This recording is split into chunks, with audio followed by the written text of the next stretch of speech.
당신들은 그리스도인들처럼 서로 사랑하는 사람들을 본 일이 있습니까? 누가 한 말일까요? 초대교회 성도들이 불신자들에게 전도하면서 던진 말입니다. 당신들은 그리스도인들처럼 서로 사랑하는 사람들을 본 일이 있습니까? 우리는 지금 전도할 때 뭐라고 하죠? 예수 믿으세요. 예수 믿고 복 받으세요. 그렇게 전도하죠. 하지만 초대교회 성도들은, 당신들은 그리스도인들처럼 서로 사랑하는 사람들을 본 일이 있습니까? 라고 전도했습니다. 그러면 많은 사람들이 이 질문 앞에서 그리스도인에 대한 존경과 동경심을 표현하면서 복음을 향해 마음을 열었습니다. 만약 지금 우리가 불신자들에게 똑같이 묻는다면 어떤 반응일까요? 그리스도인의 가장 두드러진 모습은 서로 사랑하는 것입니다. 하지만 이것은 지나간 이야기가 되고만 것일까요? 우리가 생각하기에 세상 사람들은, 기독교인은 사랑하는 사람들이라는 공식에 동의할 것 같은가요? 우리의 친구들, 직장 동료들, 이웃들은 우리를 보면서 저 사람들은 정말 서로 사랑하는 사람들이야 라고 말할까요? 사랑의 능력을 잃은 그리스도인은 모든 것을 잃은 것입니다. 성경은 결코 사랑을 작게 말하지 않습니다. 성경은 사랑이 성도들의 가장 핵심적인 삶의 모습이라고 말씀합니다. 사랑은 모든 그리스도인의 지고한 사명이며 교회의 가장 중요한 사명입니다. 죽음을 앞둔 순간에 당신의 인생에서 가장 소중한 것이 무엇입니까? 무엇이 가장 후회스럽습니까? 라고 묻는다면 뭐라고 대답할까요? 내가 좀 더 배우지 못해서 후회가 됩니다. 내가 좀 더 많이 벌지 못해서 후회가 됩니다. 내가 승진하지 못해서 후회가 됩니다. 내가 좀 더 건강하지 못해 후회가 됩니다. 내 자녀가 더 잘 되지 못해 후회가 됩니다. 이러한 것을 후회할까요? 아마도 우리가 후회할 일이 있다면 죽음의 그 순간 내가 더 사랑하며 살지 못한 것, 더 용서하며 살지 못한 것, 더 섬기며 살지 못한 것, 더 감사하며 살지 못한 것, 이러한 것들이 아닐까요? 우리가 죽기 전에 해야 할 일들이 많이 있을 것입니다. 지금의 우리 나이가 어떠하든 내가 언제 죽을지는 알 수 없지만 죽기 전에 꼭 해야 할 10가지를 적어본다면 어떤 것들일까요? 저는 확신합니다. 그 첫 번째는 사랑에 목숨 걸기 아닐까요? 인생은 사랑입니다. 왜 그럴까요? 왜 우리 인생에서 사랑이 그렇게 소중할까요? 그것은 우리를 지으신 하나님이 곧 사랑이시기 때문입니다. 사람은 모두 하나님의 모습, 하나님의 형상을 닮아 창조되었습니다. 하나님의 가장 깊은 본성은 사랑입니다. 그러므로 사랑은 하나님의 형상을 지닌 모든 사람에게 가장 중요한 것입니다. 사도 요한은 말씀합니다. 우리는 하나님이 우리에게 베푸시는 사랑을 알았고 또 믿었습니다.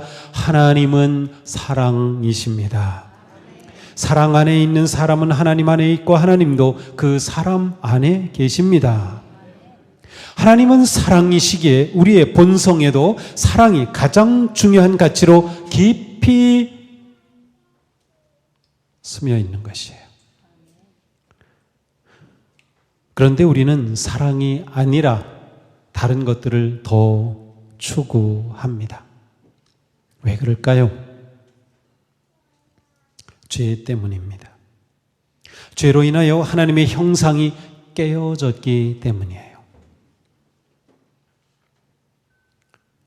죄로 인하여 사랑을 잃어버렸던 우리는 예수 그리스도의 십자가의 은혜로 죄의 사함을 받아 하나님의 사랑을 깨달았고 예수 그리스도의 사랑을 경험하였습니다.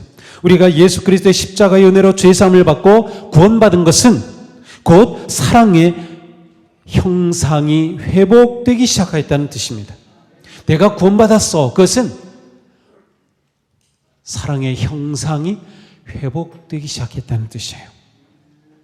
우리가 진심으로 예수 그리스도를 믿는 그리스도인이라면 세상은 가르쳐주지 않는 사랑을 배우고 하나님의 사랑의 은혜와 능력을 힘입어 사랑의 삶을 사는 것이 당연하고 마땅한 일입니다.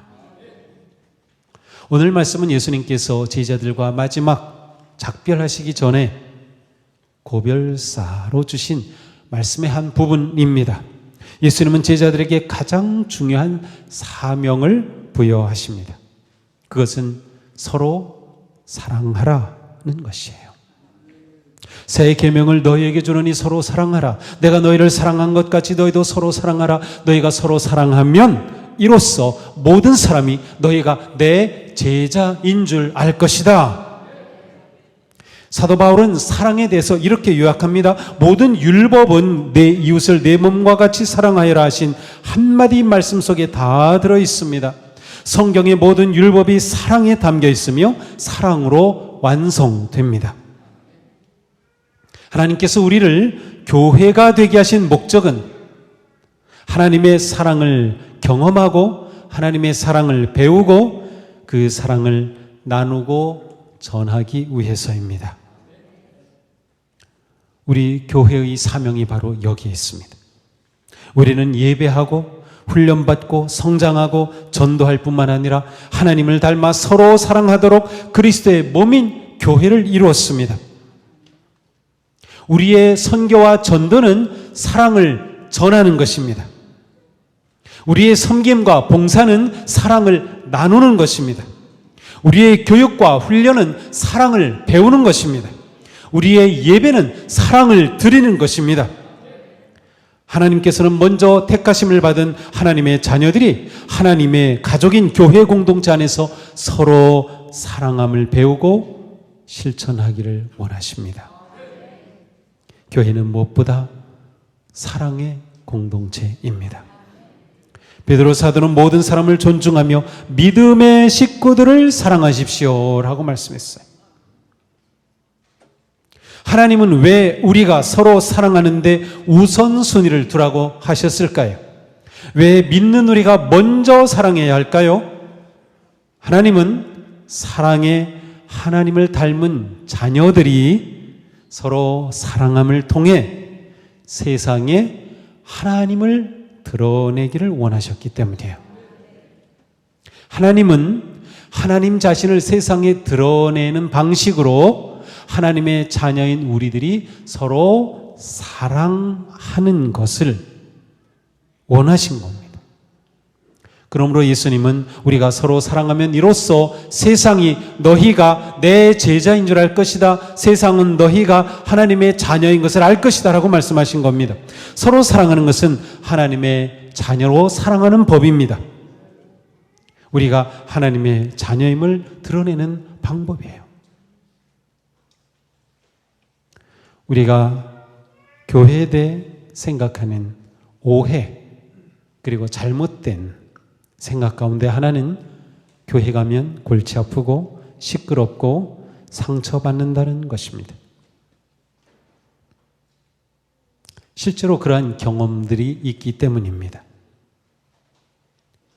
교회의 모든 성도는 독특한 개성이 있고요. 기질과 성격과 생각과 직업과 정치, 성향과 배경과 상황에서 살고 있습니다. 그래서 교회 안에 갈등이 있을 수 있고 어려움이 생길 수 있습니다.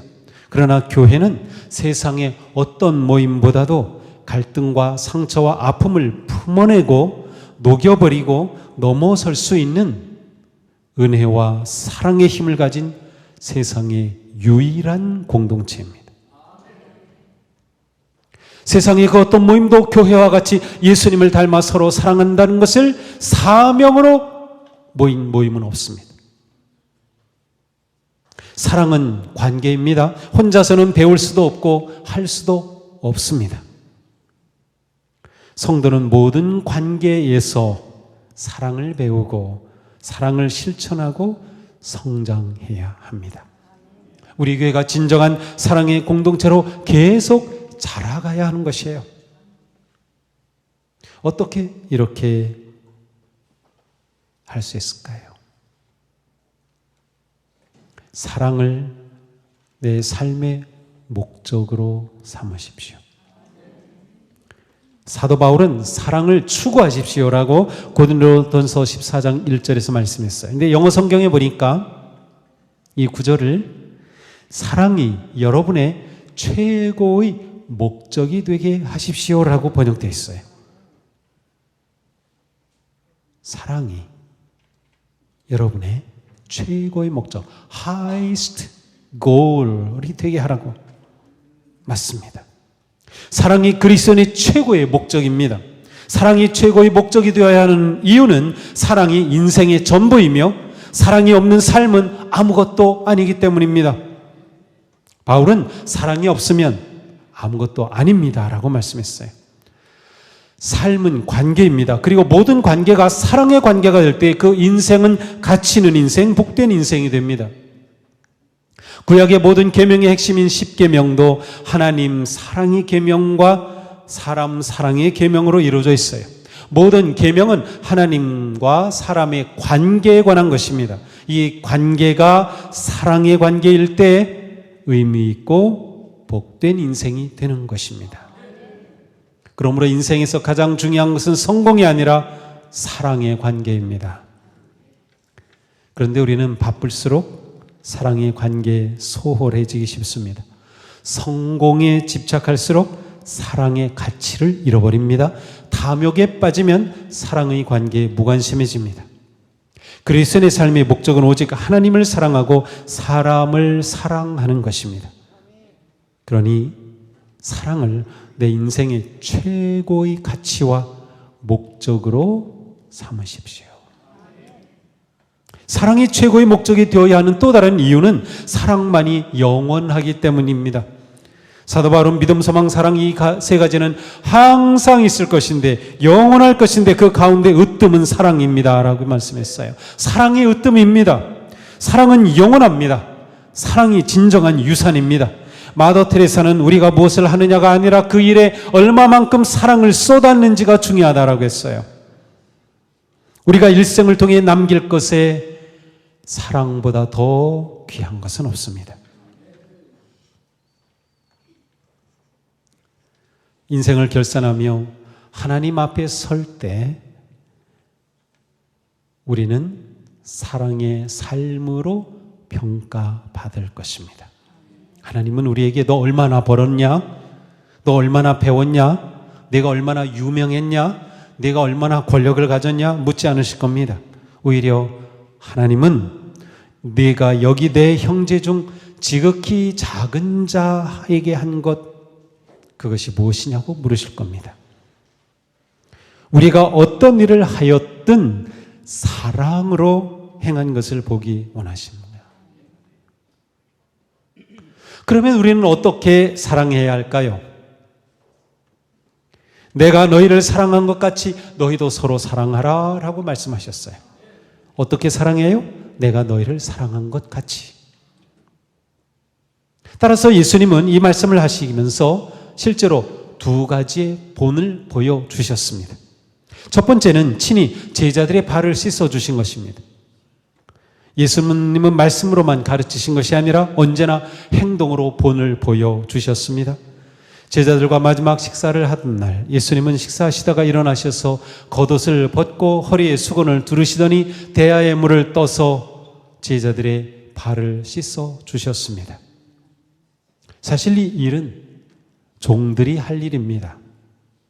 그러므로 예수님은 친히 종이 되셔서 제자들의 발을 씻어 주신 것입니다. 제자들은 당황해서 어쩔 줄 몰랐습니다. 예수님은 제자들의 발을 다 씻기 전에 말씀하십니다. 내가 주와 또는 선생이 되어 너희 발을 씻겼으니 너희도 서로 발을 씻기는 것이 옳으니라. 내가 너희를 사랑한 것 같이 너희도 사랑을 하는 말씀이에요. 그렇습니다. 예수님이 우리에게 본을 보여주신 이 사랑은 서로 발을 씻어주는 것입니다. 사랑하는 성도 여러분, 힘들고 아파하고 지쳐있는 이웃과 친구와 교우들을 볼 때 그들의 발을 씻어주면서 격려하고 위로하고 힘을 주십시오. 기꺼이 이웃의 어려움을 나누고 함께 하십시오. 그들의 마음을 위로하고 용기를 북돋워주며 친절을 베푸십시오. 자신 안에 잠든 사랑의 능력을 일깨우십시오. 우리 안에는 놀라운 사랑의 능력이 잠들고 있어요. 이것을 일깨워야 합니다. 지금 자신이 발을 씻어 주어야 할 사람이 누구인지 생각해 보십시오. 기꺼이 허리에 수건을 두르고 그 일은 종이 아니라 내가 할 일이라고 생각해야 합니다. 예수님이 보이신 두 번째 본은 가룟 유다를 품어주신 것입니다. 예수님은 제자들의 발을 씻으실 때 이미 유다가 자신을 팔아 넘길 것을 아셨습니다. 그런데도 예수님은 유다의 발까지 씻어주셨으며 그를 품어주셨습니다. 그가 주님을 버렸어도 주님은 그를 버리지 않으셨습니다. 주님은 우리도 이렇게 사랑하라고 하십니다. 진실한 사랑에는 반드시 희생과 자기 포기가 있습니다. 헌신과 희생은 사랑의 본질입니다. 사랑은 가장 소중한 것을 나누는 것입니다. 예수님은 우리를 위해 자신의 목숨을 나누어 주신 겁니다. 십자가는 예수님이 보여주신 사랑의 본질입니다. 마더 테레사는 사랑은 자기를 버리는 아픔이라고 말했어요. 성도는 자신에게 소중한 것을 하나님을 사랑하고 이웃을 사랑하기 위해 기꺼이 희생하고 사용합니다. 자신에게 귀한 것이 무엇입니까? 재물입니까? 지식입니까? 시간입니까? 지위입니까? 힘입니까? 건강입니까? 그렇다면 자신에게 귀한 그것을 누군가를 위해 기꺼이 희생하고 헌신하고 사용하는 것이 사랑입니다. 지금 우리는 사랑에 관한 말씀을 듣고 있습니다. 하지만 사랑에 관한 말씀을 많이 듣는다고 해서 또 아멘 아멘 하며 은혜 받는다고 해서 자신이 사랑의 사람인 줄로 착각하면 안 됩니다. 사랑은 듣고 말하는 것이 아닙니다. 사도 요한은 말씀했어요. 자녀 여러분, 우리가 말이나 혀로만 사랑하지 말고 행동과 진실함으로 사랑합시다. 저는 우리에게 모든 성도님들이 서로 사랑하기에 힘쓰기를 바랍니다. 우리 교회가 서로 사랑하고 서로 세워지고 함께하는 거룩한 사랑의 공동체로 성장하기를 축복합니다. 예수님을 닮고 예수님을 배우고 예수님을 따르는 사랑과 기쁨의 행복이 가득하기를 축복합니다. 우리의 사랑의 향기가 너무도 진하고 깊어서 세상이 그 향기를 따라 우리 교회를 찾고 이곳에서 예수님을 만나고 하나님의 사랑을 경험하는 놀라운 일들이 일어나야 하지 않겠습니까? 사랑의 사도로 불리는 요한은 말씀합니다. 사랑하지 않는 사람은 하나님을 알지 못합니다. 하나님은 사랑이시기 때문입니다. 내 삶을 가장 거룩하고 아름답고 아름답게 사는 방법은 사랑하는 것입니다. 사랑하기에 가장 좋은 시간 언제일까요? 지금입니다. 미루지 마십시오. 사랑해야 할 사람은 어디 있을까요?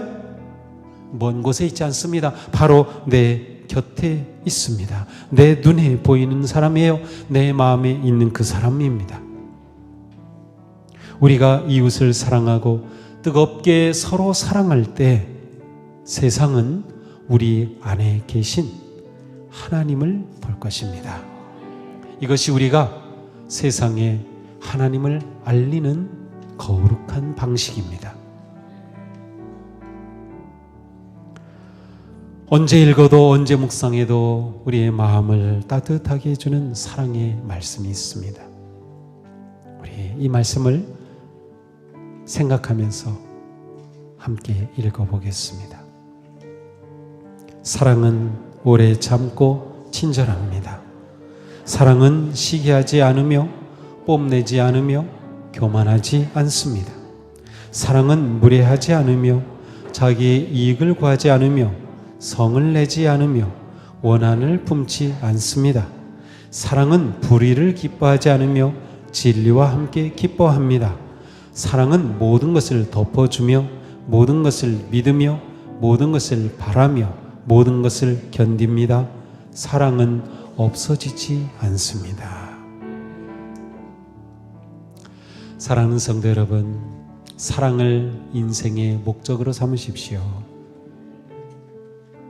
사랑을 최고의 목표로 삼으십시오.